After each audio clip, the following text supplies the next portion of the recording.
Hello everybody and welcome back to the St. Thomas Dynasty, where we are going on the road today to play against Kentucky Wildcats from the SEC Conference.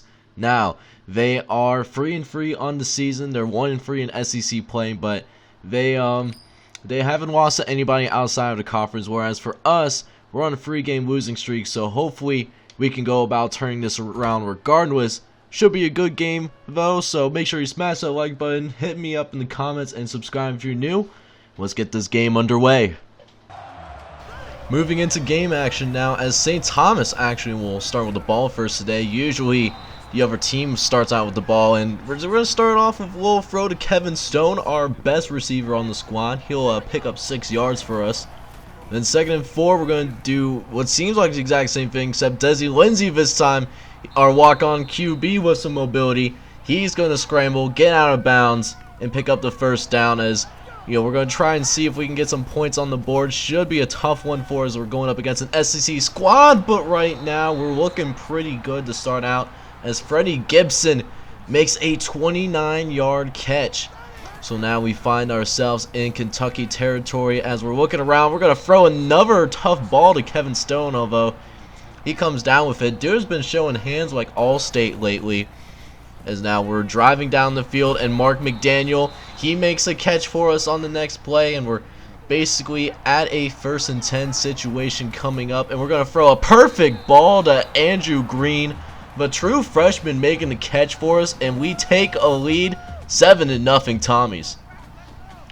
So now we have to deal with the Kentucky offense now on the field, and first thing they're going to do is going to run the ball up the middle to Christopher Rodriguez Jr., who's going to go ahead and get a really nice gain. I think it was about a 15-yard gain on the play. And then there's Marvin Alexander getting caught down by one of our corners. I believe that was Brian Cook who made that tackle. Surprised he didn't move at all to try to break that pass up. But, I mean, at least we haven't given up a touchdown yet, so I guess I can't complain quite yet, as we break up the pass courtesy of Marv Santana, our star safety. And now we have these guys at 3rd and 4. Quarterback's going to drop back the pass. He's going to throw to his left to Rodriguez, and the Tommies defense responds, and we're actually going to get him off the field.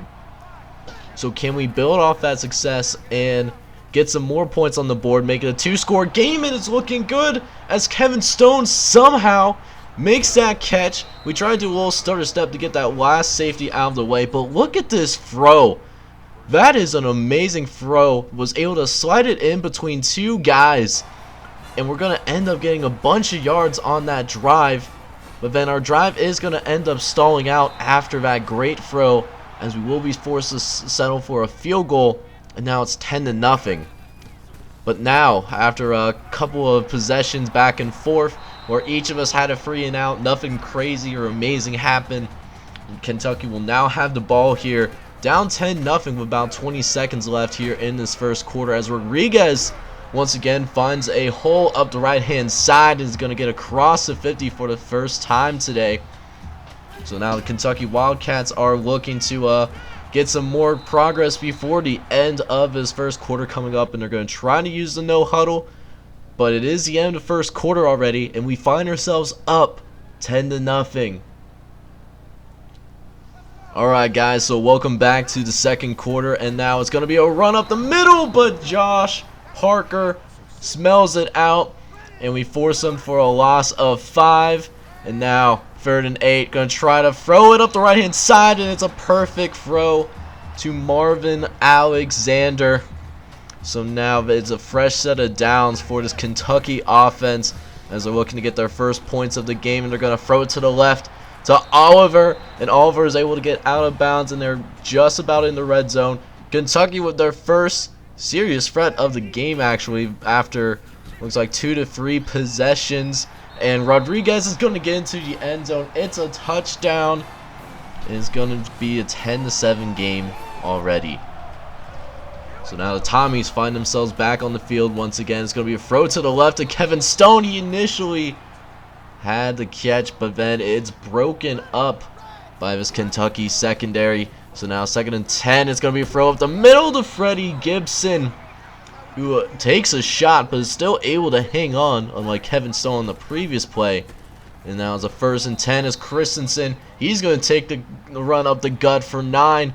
Get almost to the first down marker, but we see ourselves picking it up here as we're going to try to run it to Christensen. He finds enough space, and we are in Kentucky territory once again as the Tommies are looking to make this a 2-possession game. We just got to keep putting points on the board because we can't rely on our defense.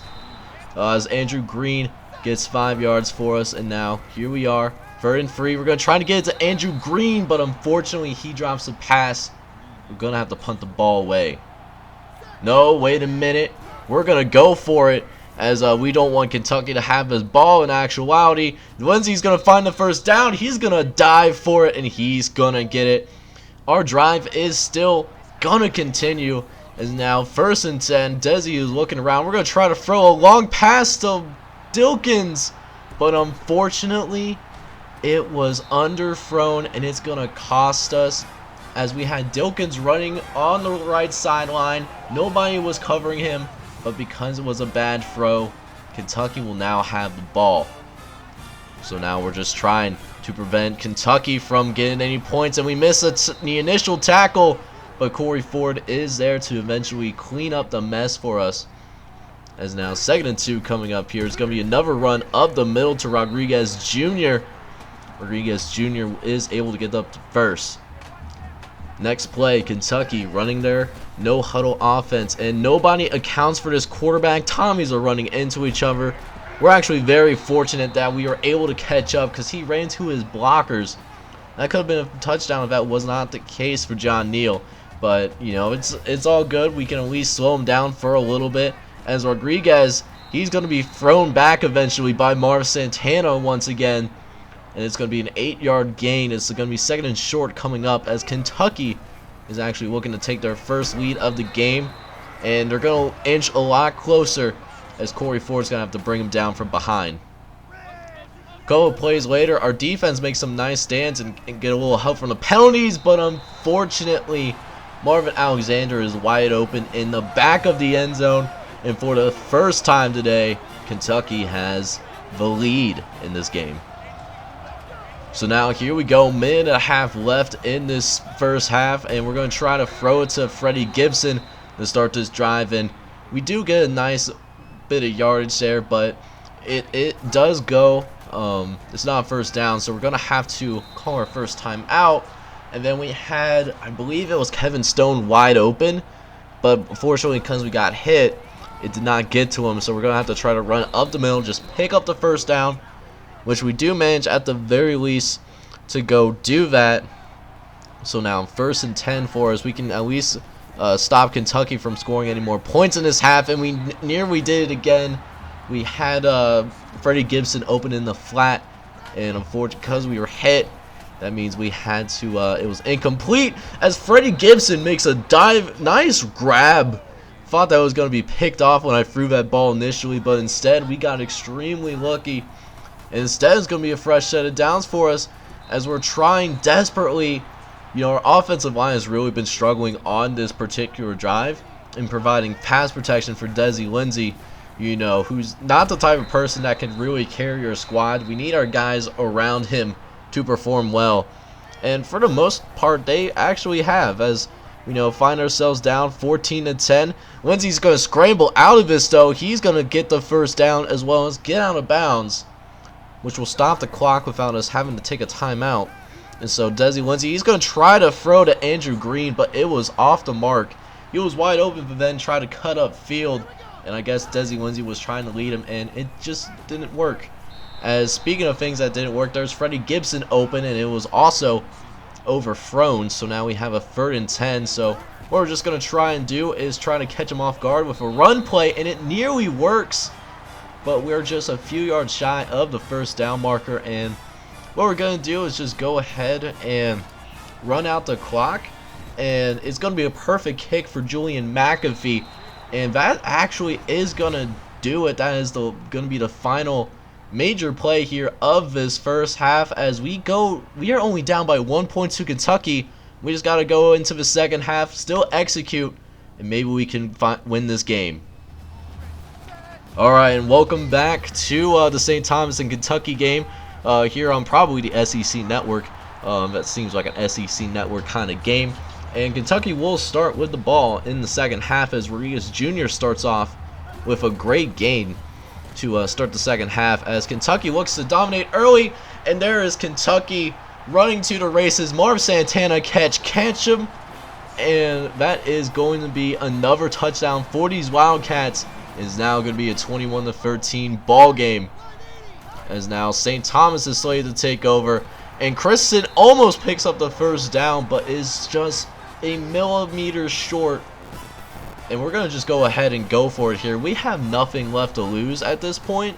We're a much worse team than Kentucky is, and so we're going to pull out all of the stops, and Desi Lindsay is actually going to pick up the first down, and so our drive will still continue, at least for now. As we try to throw it to Mark McDaniel, it's completed, and now we are in Kentucky territory, and we have an opportunity to take the lead here. As we try to throw to Andrew Green, he was left wide open, but the safety comes down and makes the interception. That is Desi Lindsay's second interception of this game. It's a great play by the safety, and now Kentucky is going to take over. And the first thing they do is going to be another run, nearly for a first down for Christopher Rodriguez. Rodriguez is killing us today on the ground. He only had 9 carries, but he's averaging 10 yards per carry so far. Surprised they haven't gone to him more. But they do go to him again on the air, and there's Rodriguez left by himself. And that means it's going to be another first for these Wildcats. Couple plays later, John Neal sits in the shotgun. It's going to be a handoff to Rodriguez Jr. He's going to actually push Corey Fitzpatrick down to the ground. Then multiple Tommies come together and rally, leading to this 3rd and 4. It's going to be a scramble, and Smoke is going to somehow find a way to nearly get to this first down marker. I thought he was going to get it after the first broken tackle, and surprisingly, they only go for the field goal. So now we're only down by 11 here, as now Desi Lindsay is going to take the ball up the gut on the read option. He's going to get us some good yards, and then if it's not broken, we're not going to fix it, just going to keep going with it as Christensen, he's going to pick up some more yards for us. They're going to exploit certain parts of our team. We're going to do the same thing with this computer opponent as Lindsay, he's looking around, going to his left as Dilkins gets lit up, but still hangs on, doesn't fumble it, and it's a manageable set of downs as Lindsay, he's going to pick up another first down, and you know, we're playing pretty solid here. We just got to not turn the ball over for a change. As Lindsay, he's looking around. He's not seeing anybody. Going to try to throw to the right-hand side. It's probably was not his best decision whatsoever. That's going to be the 3rd interception for Desi Lindsay. But luckily for us, it actually was a 3 and out. So for now, we're not going to be punished for that, but we have to be a lot smarter with our decision making going forward, because we're leaving this opponent behind, or at least the opponents, we're basically throwing this game away with our mistakes. So another pivotal 3rd and 2 coming up, and we're going to have Desi Lindsay keep it. He actually breaks the tackle and is able to will himself for the first down, and our drive is still going to continue. For Pete's sake, let's just not turn the ball over at least. As now Desi Lindsay, he's looking around. He doesn't see anybody. He's able to get away from a defensive lineman and is still able to scramble out of bounds and get the first down. You know, Lindsay, he does not have the best arm, but at least he has that mobility to fall back on. But those mistakes are going to kill us as there's interception number 4. So disappointing as we had another promising drive stopped by a turnover, and then on the other way around, John Neal, somehow Julian Swan doesn't get the tackle animation even though we were right next to him. So we're going to pick up the first down, and then John Neal on this next play right here, looking around, throwing a dart to Oliver despite his feet moving around, and that's going to be another touchdown for Kentucky. As it has been all Wildcats here in this 3rd quarter. It has, the wheels per se have definitely fallen off during the second half. As now John Christensen, we're going to go to the ground. And if you actually notice, we do have a new quarterback in the game. Bo Hall has taken over for Desi Lindsay, as Lindsay has been benched. So now Bo Hall's first pass attempt, it's a good decision to Andrew Green, as he was wide open. So we now have a first down here, and then we're going to throw it to Andrew Green again, who was open for the second time. But that's going to be end of the third quarter.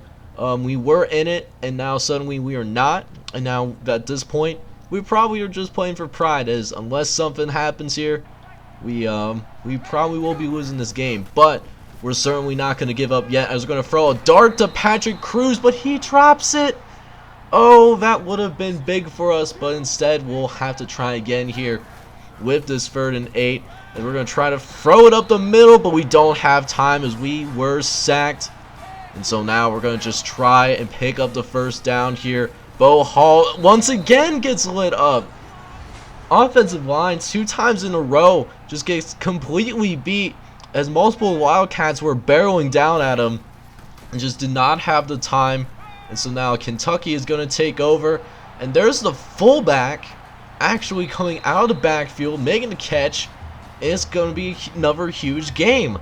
Kentucky, man, has just been able to get whatever they've wanted thus far on this in the second half, as they now once again are going to put up some more points on the board quickly, taking advantage of their 4th down stop.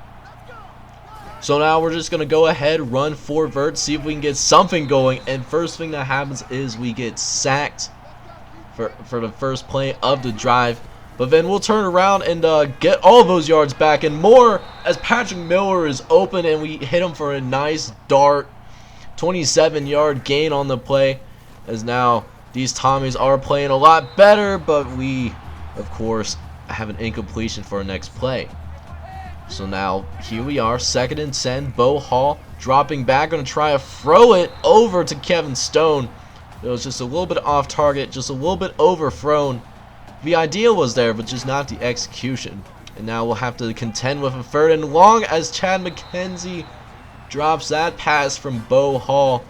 And we're going to have to go ahead and punt this ball away, because if we go for it and don't make it, then that means that, you know, they'll just be a lot easier for them to score, which they have done with ease in the second half. As John Neal, he's going to drop back and find Oliver once again wide open over the middle.